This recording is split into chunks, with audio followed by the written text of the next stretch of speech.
મહારાજે બહુ સુંદર વાત કરી. નિજાત્માનમ બ્રહ્મરૂપમ દેહત્રય વિલક્ષણમ. ત્યારે મહારાજે કહ્યું કે 3 દેહથી પર થઈને આત્મારૂપ થઈને ભગવાનની ભક્તિ કરો. કે એમણે સાધના કરવા માટે જંગલમાં કોઈને મોકલ્યા નહીં, પણ એમણે સાધના આ સત્સંગની નાની મોટી પ્રવૃત્તિ કરાવતા કરાવતા જ કરાવી દીધી. બ્રહ્મરૂપ થવાનું સાધન એ આ પ્રવૃત્તિ છે એવું એમણે આપણને કહ્યું. વરતાલનું 17મું વચનામૃત. મહારાજ કહે છે કે એક ત્યાગી આત્મનિષ્ઠાવાળો છે, આખો દિવસ આત્મામાં રમમાણ રહે છે અને એનું ખાવું પીવું કે એવું એને બહુ ઓલું નથી, કોઈ બીજું બંધન નથી. આવો ત્યાગી છે. બીજો ત્યાગી કેવો છે કે ભક્તિ નિષ્ઠાવાળો છે. તો એ જે ત્યાગી છે એ પ્રવૃત્તિ માર્ગમાં જોડાયેલા છે અને ક્યારેક પ્રવૃત્તિ માર્ગને લીધે મદ મત્સર કામ ક્રોધ એના ભાવો એને આવી જાય છે. તો મહારાજ પૂછે છે કે બેમાં શ્રેષ્ઠ કોણ? ત્યાર પછી ઉત્તર મહારાજ જ આપે છે કે ઓલો આત્મનિષ્ઠાવાળો ત્યાગી છે એના કરતા આ પ્રવૃત્તિ માર્ગને વિશે જોડાયેલો જે ત્યાગી છે એ મહારાજ કહે છે કે એના કરતા અધિક છે અને ભગવાનની કૃપાનું પાત્ર છે. ભગવાનની કૃપા મેળવવા માટે આ પ્રવૃત્તિ જે આ સત્સંગની આપણને બધાને મળી છે એનું પાત્ર થવાનું આ બહુ મોટું સાધન છે. એટલે આપણે અહીંયા કેવું થાય છે કે સ્વભાવ દબાવી રાખવામાં નથી આવતા, પણ સ્વભાવ ઘસાવા દેવામાં આવે છે. ઘસાય ને એમાં જે સવળું લઈને આગળ વધી જાય. એટલે મોટા સંતો યોગીજી મહારાજ આપણને દ્રષ્ટાંત આપતા અકીકના પથરા. અકીકના પથરા માટલામાં નાખ્યા હોય પછી ઓલો માટલું હલાવ્યા જ કરે. ખંભાત બાજુ પેલા અકીકના પથરાનો આખો આવો વેપાર ચાલતો. ને શ્રીજી મહારાજે પણ શીખવાડ્યું હતું ખંભાતના હરિભક્તોને કેવી રીતે અકીકના પથરાનું આખું પૂટ આપો, છાણનો ને અંતે ને બધું. તો અકીકના પથરા બધા માટલામાં હલાવે અને હલાવ્યા જ કરે. એક જણ બેઠો જ હોય. સ્વામી બાપા કે અમે ખંભાતમાં ભણતા હતા ત્યારે આવો હલાવાવાળા માણસો હતા. એ બેઠા બેઠા માટલામાં ઓલું હલાવ્યા જ કરે આખો દાડામાં. એટલે એક પથરો બીજા પથરાને ભટકાય. એ ભટકાય ને એમાંથી પથરા લીસા થઈ જાય એકદમ. એવી રીતે અહીંયા પણ આપણે અંદર અંદર પ્રવૃત્તિની અંદર જે બધી ખેંચાથાળ થાય, આ બધું થાય, એની અંદર મહારાજ કહે છે કે જો પોતાને ટળે ભાવે રહે. એક તો નિયમ ધર્મમાં મહારાજ કહે છે કે પાકા રહે, ન્યૂન અધિક કરે નહીં, કામ ક્રોધ વગેરેનો ત્યાગ કરે. ત્યાગ કરે એટલે કે ત્યાગ કરવાની રુચિ રાખે અને ભગવાન અને સંતને પ્રધાન રાખે. તો આ પ્રવૃત્તિ કરતા કરતા ભ્રમરૂપ થઈ જવાય, ભગવાનની કૃપાનું પાત્ર થવાય. એ વાત મહારાજ કરે છે. તો આ જે કૃપાની પાત્ર થવા માટે આપણને આ પ્રવૃત્તિ આપવામાં આવી છે. કહેતા કે આ પ્રવૃત્તિ છે ને એ સત્સંગ પ્રચાર માટે નથી આપી. જો સ્વામી ધારે ને તો સત્સંગ પ્રચાર એમની મેળે કરી શકે એવું છે. લંડનની અંદર આપણને અનુભવ થયો. આપણો કોઈ PR ડિપાર્ટમેન્ટ એટલું બધું એક્ટિવ નહોતું કે લંડનમાં પ્રતિષ્ઠા મહોત્સવ થાય ત્યારે આપણા સમાચાર આટલા બધા છવાઈ જાય. એ તો યોગીજી મહારાજને પ્રમુખ સમાજનો સંકલ્પ એની મેળે થઈ ગયું. બધાએ પોઝિટિવ, એકે પણ વિરુદ્ધ ના લીધું. દિલ્હી અક્ષરધામનું આપણું કામ કેટલું અઘરું હતું. દિલ્હી અક્ષરધામની અંદર આપણે પહેલા મહિના સુધી હરિભક્તોને જ બોલાવ્યા. એ વખતે બહુ મોટો પ્રશ્ન હતો કે પ્રેસવાળાને આપણે કેવી રીતે રોકી રાખશું. એટલે એ ગમે તે રીતે આપણને ઊંચા નીચા કરે તો પણ ખબર નહીં, એક પણ પ્રેસવાળો આપણે કહી દીધું તો મહિના સુધી આવ્યો જ નહીં. વચ્ચે કોઈક આવ્યો હોત ને કંઈક ખણખોદ કર્યો હોત તો કે આ લોકોએ કેમ આમ કર્યું તેમ કર્યું. જો આ સ્વામીનું કાર્ય છે, આપણાથી થઈ શકે એવું નથી.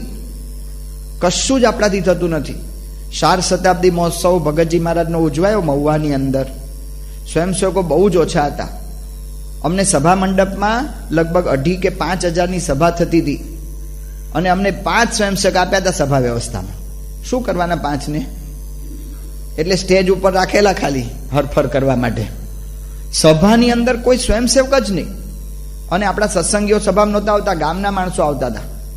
2 વખત સભામાં લાઈટ ગઈ, એક માણસ ઊભો થયો નથી.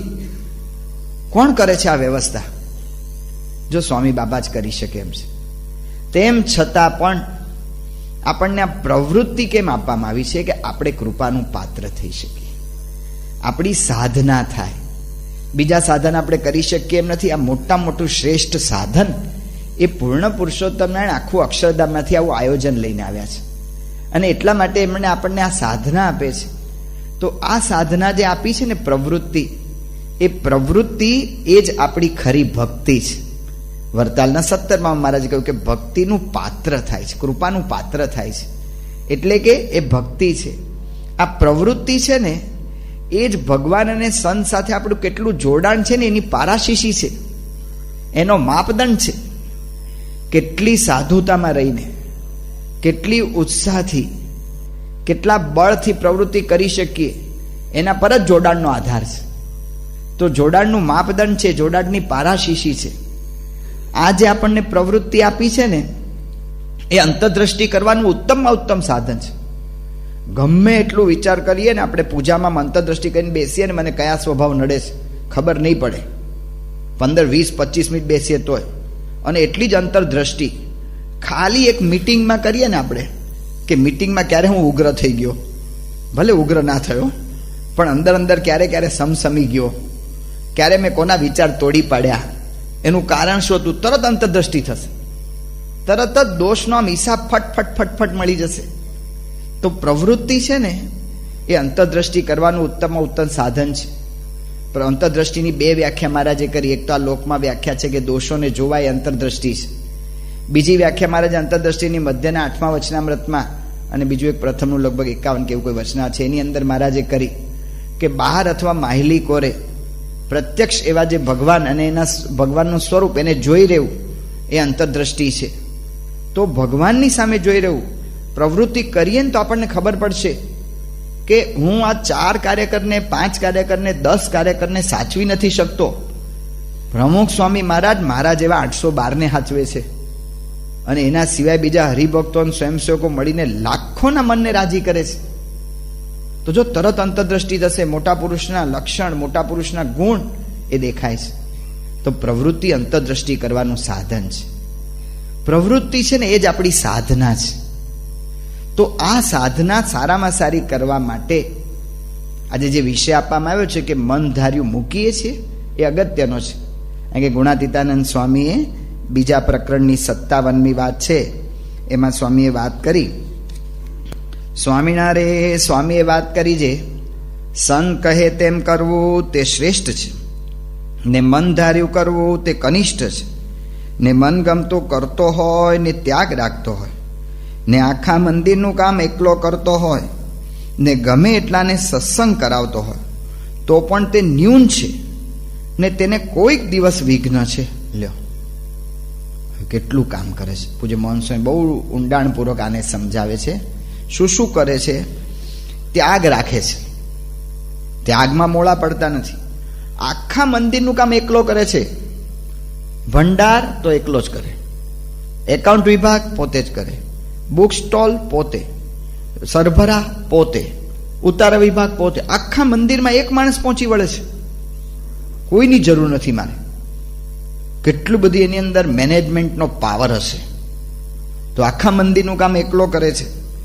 ને પાછો એટલું નથી, ગમે એટલાને સત્સંગ કરાવતો હોય, મંદિરમાં કોઈ આવ્યો નથી સત્સંગ કરીને ગયો નથી, એટલું બધું એની આગળ પાવરફુલ PR ડિપાર્ટમેન્ટ છે, એટલી એની કથા વાર્તા અને બીજી બધી આવડત છે સમજાવવાની. તો આવું કરે છે. તેમ છતાં પણ સ્વામી કહે છે કે મન ધાર્યું કરે છે તે ન્યૂન છે, અને એને કોઈક દિવસ વિઘ્ન છે, એને વિઘ્ન આવે છે. ને જે 3 ટાણા ખાતો હોય, ને આળસુ હોય, ને ઊંઘતો હોય, એવી રીતના દોષયુક્ત હોય, પણ જો તે પોતાના મન ગમતું મૂકીને સંત કહે તેમ કરે તો તે અધિક છે. લે મારું વાલો આ ખરું, ઓલો 3 ટાણા ખાય, આળસુ છે, મારી જેમ હુઈ રહેશે, તો એ મારો વાલો એ અધિક થઈ ગયો, અને આ એના કરતાં ન્યૂન થઈ ગયો. આટલી બધી મહેનત કરે, ત્યાગ રાખે, આટલું બધું મંદિરની પ્રવૃત્તિ કરે, ને સંત કહે તેમ કરવું એ નિર્ગુણ છે, ને મન ગમતું કરવું એ સગુણ છે. તો આ રીતે ગુણાતીતાનંદ સ્વામીએ કહ્યું કે આ નિર્ગુણ માર્ગ છે. તો મન ધાર્યું કરવું જે છે ને એ આપણા માટે સાધનાને ખોઈ બેસવાનું સાધન છે.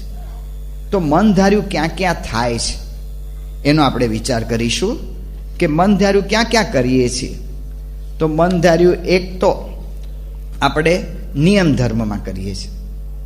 બીજું મન ધાર્યું છે એ સંતની આજ્ઞામાં કરીએ છીએ, આપણને કોઈ આજ્ઞા કરી હોય ને એમાં કરીએ છીએ.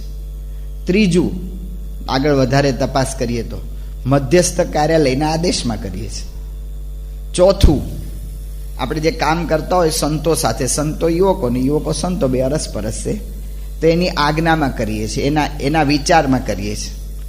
અને પાંચમું, આપણા કાર્યકર્તા જે છે બધા આપણી સાથે કામ કરનારા, એની સાથે કામ લેવામાં કરીએ છીએ.